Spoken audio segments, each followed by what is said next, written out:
Isso, inclusive, tem uma história muito legal que ilustra isso, que é da invenção, que eu acho que eu já contei, da invenção do xadrez. Não. Não? Não. Posso contar? Claro. Tá? Então, isso é uma fábula, tá? Porque diz que o xadrez apareceu da Índia, que a princípio a torre era um elefante, que o bispo era uma girafa, eram animais, né? Mas isso é uma fábula que existe. Conta que existia um rei, um reino, e lá tava o rei. E o rei não tem muito o que fazer, o rei fica reinando, né? Então tô lá, entediado, não tem muito o que fazer, fico aqui só reinando.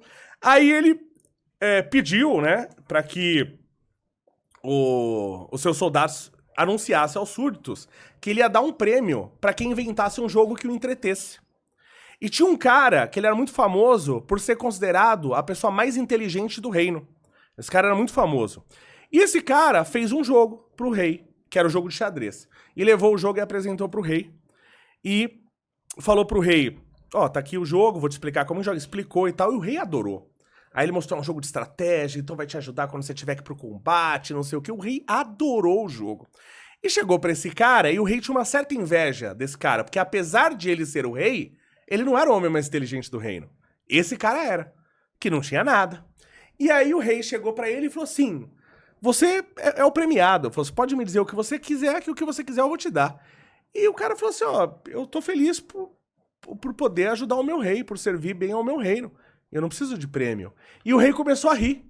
E falou assim, olha aí, o que adianta um homem tão inteligente e sem ambição? Não adianta nada a sua inteligência. E aí o homem falou, o senhor tem razão. O senhor tem razão, meu rei. Então eu posso fazer um pedido? Ele falou, pode, claro. Ele falou assim, eu queria arroz.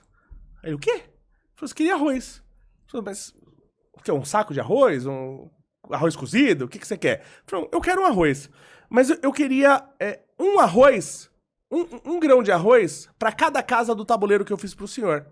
Então eu queria 1 grão de arroz para a primeira casa, 2 para a segunda casa, 4 para a terceira casa, 8 para a quarta casa. E que o senhor dobre a quantidade de arroz para cada casa que tiver no jogo. E o cara, mas eu te dou um saco de arroz, pode levar? Ele, não, eu quero a quantidade que eu pedi.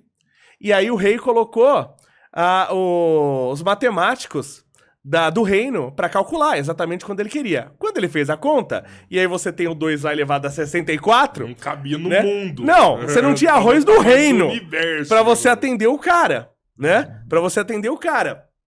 E aí, foi legal que o rei teve que publicamente pedir perdão pela dívida que ele tinha àquele súdito. E naquele momento, ele, pela inteligência, ele se tornou maior que o rei. O rei teve que pedir perdão pra ele pela dívida que ele tinha, porque ele não podia pagar. Né? E o cara era um cara inteligente, mas ele não tinha ambição. Ele queria viver a vida dele e acabou. E não tem problema nenhum nisso. Então tem uma história que eu mostro pros meus alunos quando eles entram, porque eu falo o seguinte. Gente, vocês estão na engenharia, você não tem mais o direito de achar. Vocês têm que entender as coisas. E eu faço um experimento com eles, que eu peço pra eles dobrarem um papel. Então pega o papel, dobra no meio, pega o papel, dobra no meio, e vai sempre dobrando no meio. E vê quantas vezes vocês conseguem dobrar.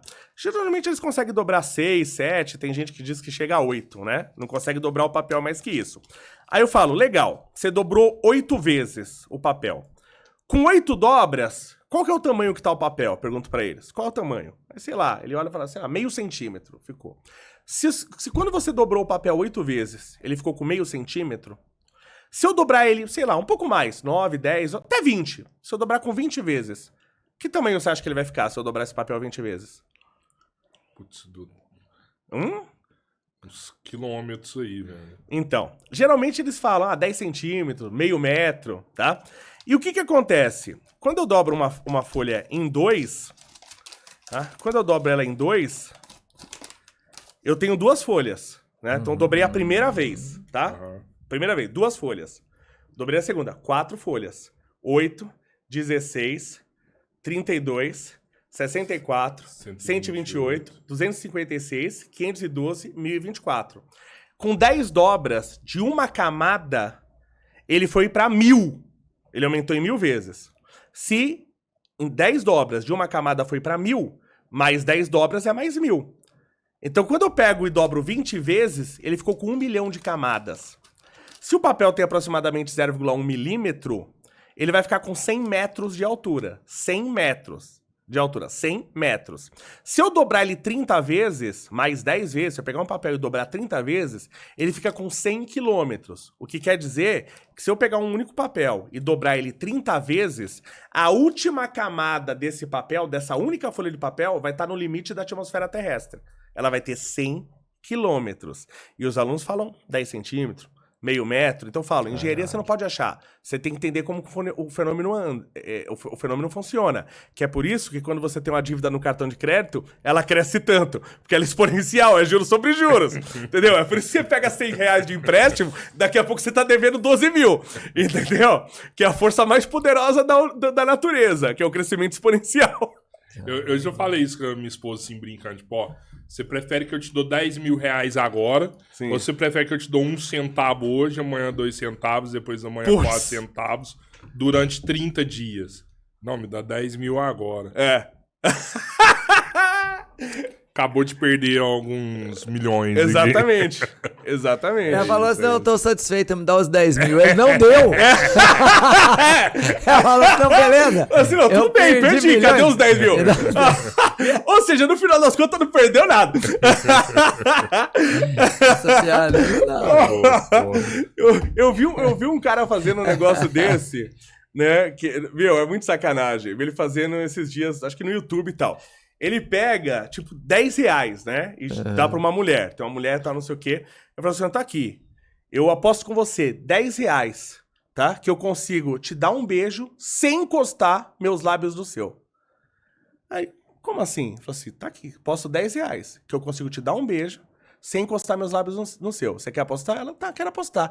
Aí o cara vai lá, lasca o beijão na mulher. Ele, ó, mulher, ó, você encostou ela. Perdi os 10 reais. Perdi. Aí dá É muita sacanagem. Não faça isso, pelo amor de Deus. É muita sacanagem. Mas, porra, o cara, meu, é uma criatividade pro mal que é uma coisa incrível. Isso é fantástico. É uma coisa incrível. Deu uma dica pra galera. Não, é muita criatividade. Fala, se o brasileiro tivesse essa criatividade pra produzir, pra criar valor, o Brasil era o país mais rico do mundo. Porque o brasileiro é muito criativo. Ele é muito criativo. Velho, não tem muito. Usa só um lado do cérebro, né, mano?